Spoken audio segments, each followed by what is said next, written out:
And now, you are watching WCTV News live at 5. Welcome to WCTV's Newscast. I'm Braden King. And I'm Tyler Aaron. This week, Waynesburg's E-Hive hosted their 7th annual Something from Nothing Challenge. WCTV's Sarah Clegg gives us a look into the event. Tuesday, January 10th, Waynesburg University's E-Hive hosted their 7th annual Something from Nothing Challenge. The challenge was sponsored by the Stover Foundation. Students had 3 hours to create something valuable out of nothing. The main task was to showcase the use of popsicle sticks in each creation, something the judges are looking out for. Graduate assistant Reggie Branson shared the importance of this challenge. I feel like this is really important because nowadays I feel like people aren't so creative because everything's getting done for them. For example, ChatGPT. I always use chat, it's a good tool, but I feel like this is a good time where people can use their creativity to actually think of something on their own and make it. Zachary Reed, an entrepreneurial leadership scholar, shared his take on the event. Creates and increases engagement in the Waynesburg community. It helps people understand and develop leadership skills, collaboration skills, and the ability to problem solve and make something out of nothing. The semifinalists' video pitches selected by the judges will be posted for fan voting on February 16th. All winners will be announced on February 27th. For WCTV, I'm Sarah Clegg. Monday, the Waynesburg University Student Activities Board hosted Valentine's Bingo. WCTV's Richie Danini gives us a closer look at what happened during the event. This past Monday, Waynesburg University hosted Bingo in the Benedum. Students had an opportunity to play bingo and win various amounts of prizes, including candies, Waynesburg merchandise, blankets, Valentine's Day baskets, and Squishmallows. Larissa Howe talks about the popularity of bingo in the Benedum among Waynesburg University students. Students together. At the beginning of the semester, I think we had 140-something kids. Tonight we had pushing 90. Beginning of the school year, we pushed 200. It's a great way to get a lot of kids together. It's fun. It's something that you guys want. It seems to be popular. It always goes over well. I think it's something we're always going to do. Right now, we have scheduled to go every 3 weeks. So as long as it keeps showing up like this, then we're going to keep going. For WCTV News, I'm Richie Danini. This past week, Waynesburg University unveiled their state-of-the-art nursing immersion room. WCTV's Richie Danini gives us a closer look at this new addition. A new AI and VR-powered immersion room installment has been completed at Waynesburg University's Nursing Clinical Learning Center, located in Stewart Science Center. The room is the first NASCO healthcare-designed immersion lab of its kind in the nation, featuring a fully enclosed room with 3 additional interior walls, along with laser, touchscreen, and advanced projection technology. Director of Nursing Dr. Sherry Zach discusses the impact the new simulator can have on students. So this new immersion room is going to allow us as faculty members to actually take the content that we use in our classrooms and actually bring our students down here to the immersion room and make that content come to life. For example, in pathophysiology, I often demonstrate and talk about lab values with students, which seems a little boring in the classroom, but if I bring them down here, they get to interact with a patient in real time and look at how those lab values actually interact with our patient scenario and whether our patient is getting better or doing worse. Dr. Zach believes the simulator can give students real-world impact while still learning in the classroom. So the installation of this immersion room is actually going to help our students prepare for actual clinical practice. It's going to help foster their critical thinking skills. It's going to allow them to interact in real time with a patient scenario so that they know how to interact with patients when they are out in a real-world setting. For WCTV News, I'm Richie Danini.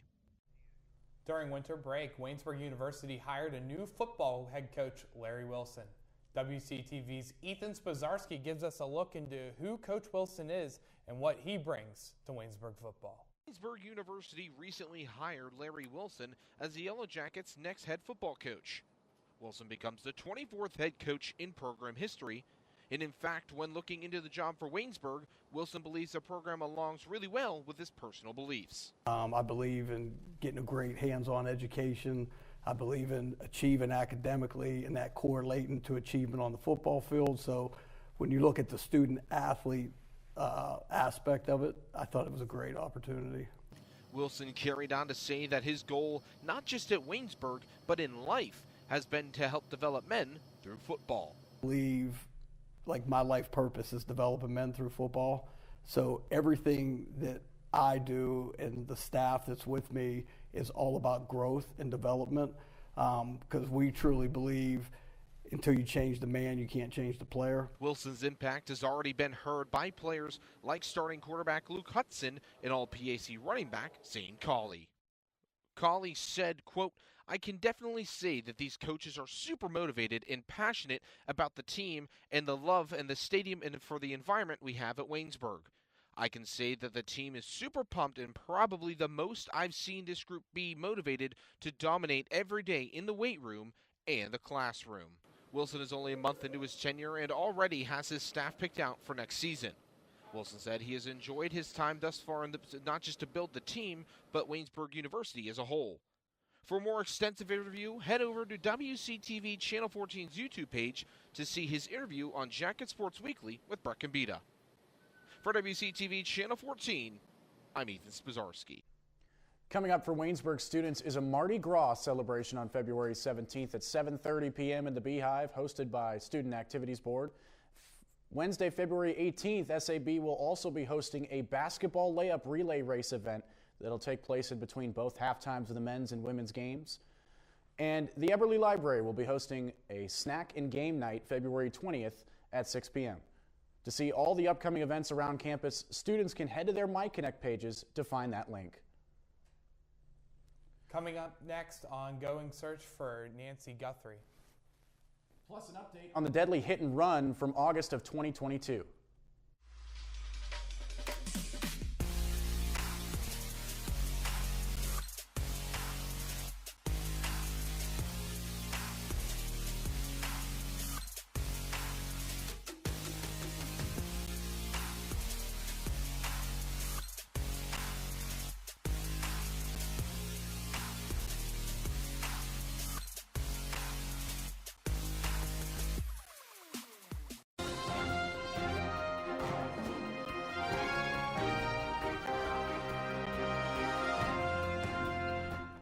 Welcome back to WCTV's Newscast. It's been 12 days now since the 84-year-old Nancy Guthrie disappeared seemingly without a trace. Federal and local law enforcement is working to find her and to identify the armed person seen on Guthrie's doorbell camera. Leah Waldman is outside of Guthrie's home with the latest.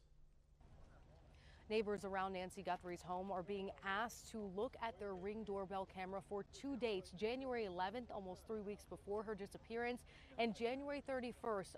They're being asked to look for a suspicious vehicle in the area.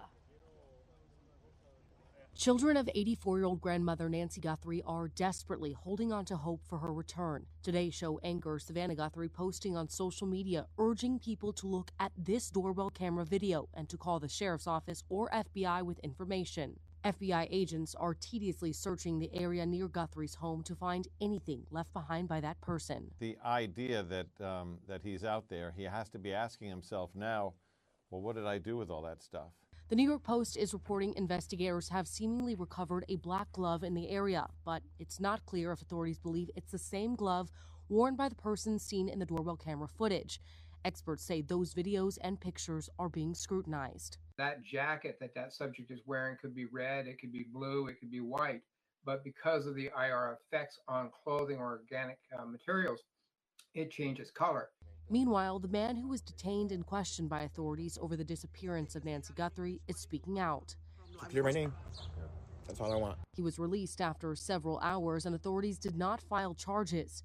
Despite this movement in the case, the Pima County Sheriff's Office is not holding any press conferences or offering interviews for now. When you've also done something very high profile and public that hasn't panned out, you really don't want to have to answer questions about it.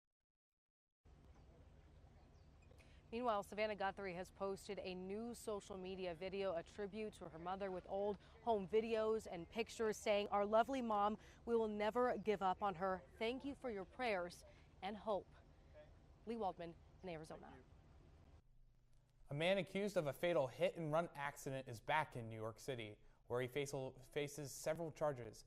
Florine Stoyan was found in Germany and brought back to the U.S. to have his day in court. He was pleaded not guilty. Alice Gaynor reports. It was an accident. I didn't want to do it. I'm sorry for his family. Before Florine Stoyan's attorney arrived, he spoke to reporters at the courthouse. I was scared because I have family. I was illegally in the United States, So that's why they run away. Once inside the courtroom, he pleaded not guilty to charges including manslaughter, criminally negligent homicide, and arson related to the hit-and-run death of 74-year-old B. Tran. On August 14, 2022, Tran was struck by a black BMW while crossing at Myrtle Avenue and Hancock Street in Ridgewood, Queens. Police say the car was allegedly rented under a false name. After the accident, prosecutors allege the suspect parked the car a mile away, returned hours later, and lit it on fire to destroy evidence. It exploded, causing other cars and homes to catch fire. Police say no one else was injured. That defendant obviously had no thoughts of helping that victim, no thoughts of his family that he leaves behind, and no thoughts of facing the consequences for his actions. Instead, he thought about himself and he ran like a coward. Ran right out of the United States, they say, and used several aliases. Authorities tracked him in Canada, Ireland, and the Netherlands. Police sources say Stoyan, an Irish national who has an address in Romania, is allegedly involved in organized crime. He was arrested in Germany for pickpocketing and was in prison there under the name Slako Razmius. Tran's family was in the courtroom but declined to speak after. Previously, they told us Tran had just finished his last DoorDash delivery and was heading home to feed his dog when he was killed. Stoyan's defense attorney would only say, "Still investigating the case at this time, gentlemen and ladies, so no comment." A federal judge has blocked Defense Secretary Pete Hegseth from punishing Democratic Senator Mark Kelly. The judge ruled Hegseth's actions were unconstitutional retaliation. The decision comes days after a grand jury declined to bring charges against Kelly and other Democratic lawmakers over a video urging service members to refuse illegal orders. The judge wrote that the Pentagon's response violated the First Amendment, calling it an impersonal effort to punish protected speech. He said Kelly was reprimanded for speaking on matters of public concern and remains entitled to constitutional protections. A group of Buddhist monks complete their walk from peace in Washington, D.C. The group started in Fort Worth, Texas, and today's arrival in Washington, D.C. marked the end of their 109-day peace walk. The walk spanned over 2,000 miles. Their walk was an intended message for peace and drew millions of followers online. The monks are scheduled to meet with Maryland Lieutenant Governor Aruna Miller at the State House before returning to their home in Fort Worth, Texas by bus. That will do it for national news. Coming up next is your business and entertainment, but first we step outside with Joe Cirillo for a quick look at the weather. A lot more green patches have come out with warmer weather in this past week. Let's see if more warmer weather is going to come up or if we'll see more snow on the ground here on WCTV's Newscast. Oh, I didn't see you there. I'm Mia Hinkins, and welcome to Buell Hall, home of Waynesburg University's Department of Communication.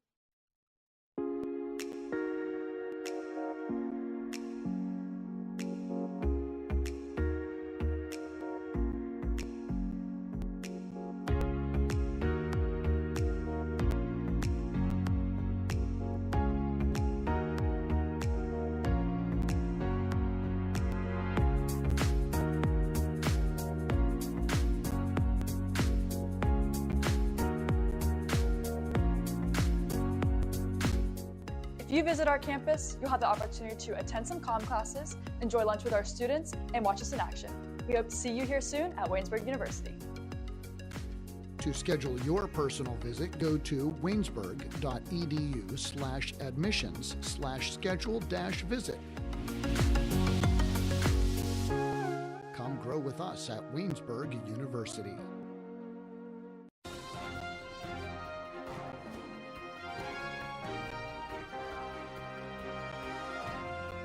Welcome back to the Newscast. I am Cade Henderson with your business and entertainment update. The luck of the Irish is hitting the Golden Arches this week. St. Patrick's Day season means the return of the Shamrock Shake. The minty green fan favorite is set to hit McDonald's restaurants Tuesday. It's been a staple of this time of year since 1970. Also returning is the Oreo Shamrock McFlurry, which debuted in 2020. Mickey D's hasn't said how long it will serve the desserts, but St. Patty's Day is March 17th, so they're unlikely to hang around much after that. Testimony in the landmark social media addiction trial in California got underway on Wednesday. The Head of Instagram Adam Mosseri testified in a Los Angeles Superior Courtroom. Mosseri was asked whether Instagram hooks young users. He says he doesn't think users can be, quote, clinically addicted to the app, though he acknowledged that problematic use was possible. The trial comes after a now 20-year-old woman filed a lawsuit against YouTube and Instagram's parent company Meta. She alleges the companies deliberately developed addictive features to get young people hooked and that her mental health has been harmed as a result. A lawyer for Meta argued the woman's mental health challenges were due to her difficult childhood. Valentine's Day is around the corner, and while many couples will be celebrating love, romance scammers use this holiday to target victims. The FBI says these types of scams surge around January and February because they know people are looking for relationships. In today's Consumer Watch, Jen Sullivan reports on the red flags to watch out for and how to report it if you or a loved one falls victim. Valentine's Day is all about celebrating love, but for some, the holiday becomes an opportunity for something much darker. Romance scams. It's a special type of con that leaves victims with a broken heart and a drained bank account. You create this trusting bond with this person, and once that they know that you trust them, they're going to start asking you for money. Amy Knopfsinger with AARP works directly with people who have been victim to these types of scams. AARP says adults aged 50 to 64 are especially at risk of being targeted, and the FBI says it's because seniors tend to be more trusting and polite. The loss of the hopes and the dreams that this criminal crafted for them is even more devastating. These types of cons have skyrocketed in recent years. In 2020, financial losses from reported romance scams were $600 million, but in 2024, those losses jumped to $2.4 billion, according to the Federal Trade Commission. Knopfsinger says she worries those numbers are likely even higher because so many people don't report that they've been a victim. They feel shame that they had this person, be so emotionally tied to them. They want to keep the victims silent. Here's how to spot the red flags. The FBI says to be cautious if a person you're talking to on a dating app or social media site wants to quickly leave the dating app to communicate directly, or if the person makes excuses to not meet in person. And never send money to someone you have only communicated with online or by phone. If you do think you or a loved one has been a victim, you're urged to report it to the Internet Crime Complaint Center. For Consumer Watch, I'm Jen Sullivan. Dogs may eat anything, but you certainly want to keep heavy metals out of their diet. A new study shows most dog food contains dangerous levels of metal and other contaminants. According to the nonprofit Clean Label Project, dog food has up to 13 times more heavy metals than human food. That's a problem because researchers say all those metals could contribute to higher cancer rates. The worst offender is kibble. The study didn't break down foods by brand, but it did say fresh and frozen foods contain less metal than dry. This year's Super Bowl may be over, but the link between sports and entertainment has no off-season. David Daniel takes the field with today's Hollywood Minute. Chapel's got a case of the Zoomies. Shishi comes in to shake things up. Super Bowl 60 wasn't the only big game to put up big numbers on Sunday. The 22nd annual Puppy Bowl scored as well, drawing 15.3 million viewers on Animal Planet and its sister stations. That's the Adoption Center program's highest ratings in 8 years and a 20% increase over 2025. On the field, Team Fluff were the top dogs, beating Team Rough 73-69. They call it the ABA, the American Basketball Association. There was something fresh in the ABA.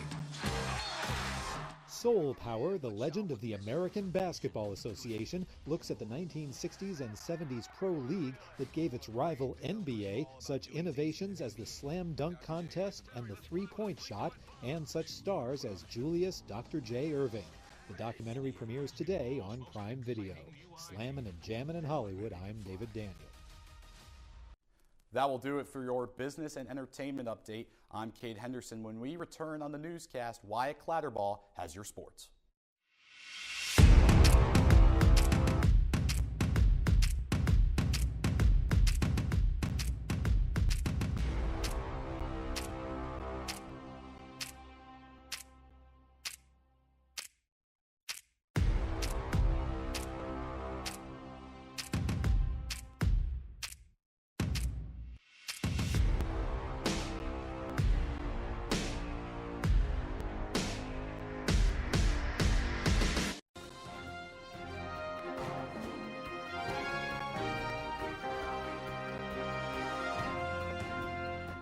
I'm Wyatt Clatterball, here to bring you your sports update. The Yellow Jackets traveled to Bethany College to take on the Bison in PAC conference play last night. The men's team dropped their game 105-69. Aiden Blake and Casey Kazee each had 14 points. Waynesburg falls to 7-13 overall and 3-10 in conference play. On the women's side of things, they picked up a huge 82-71 win due to big performances from Callista Friday and Kara McFadden, who led the team with 23 and 19 points respectively. This marks the 5th consecutive win for the Lady Jackets. Both teams will be on the road Saturday against Grove City with tip-off set at 1 and 3 p.m. Sticking with Waynesburg sports, the men's wrestling team will travel to Hiram College for the PAC Wrestling Championships. Jesse Orban will be looking to capture his 2nd consecutive PAC title and 1st in the 174-pound weight class. All matches are set to start at 11 a.m. The men's and women's track and field teams will travel to Delaware, Ohio to compete in the OWU Open. That meet starts at 5 p.m. Shifting over to the Pittsburgh side of things, the Penguins have been out of action for over 2 weeks as the Olympics are in full swing. The Penguins currently sit in 2nd in the Metropolitan Division at 29-15 and have collected 70 total points this season. They will be back in action on February 26 when they take on the Devils with puck drop set for 7 p.m. In the world of high school sports, the WPIAL basketball playoffs started yesterday for both men and women's.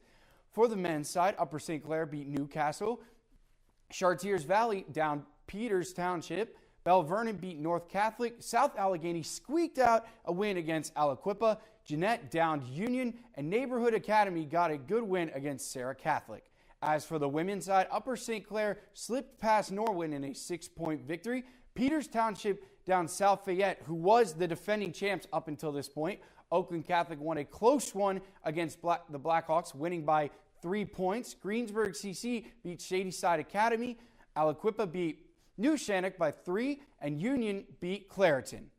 That's going to do it for your sports update. When we return, Joey Cirillo will have your weather.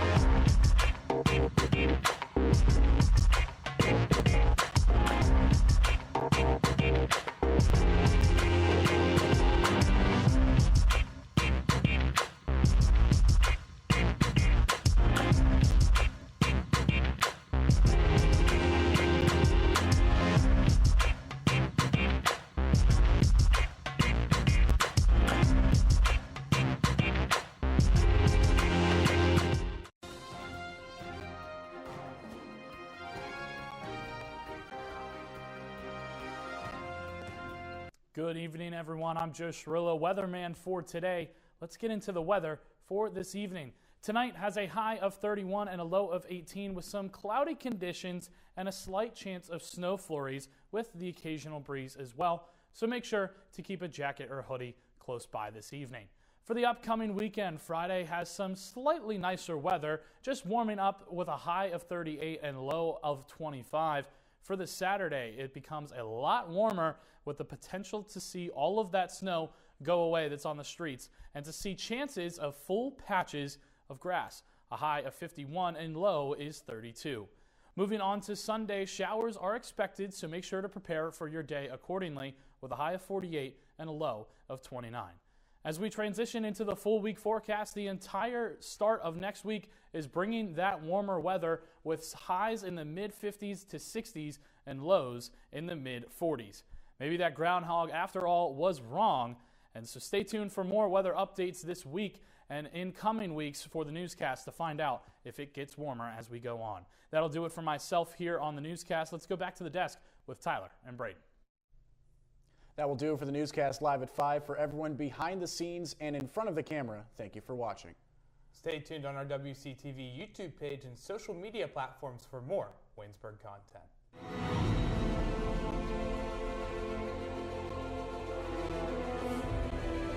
This has been a production of Waynesburg Community Television.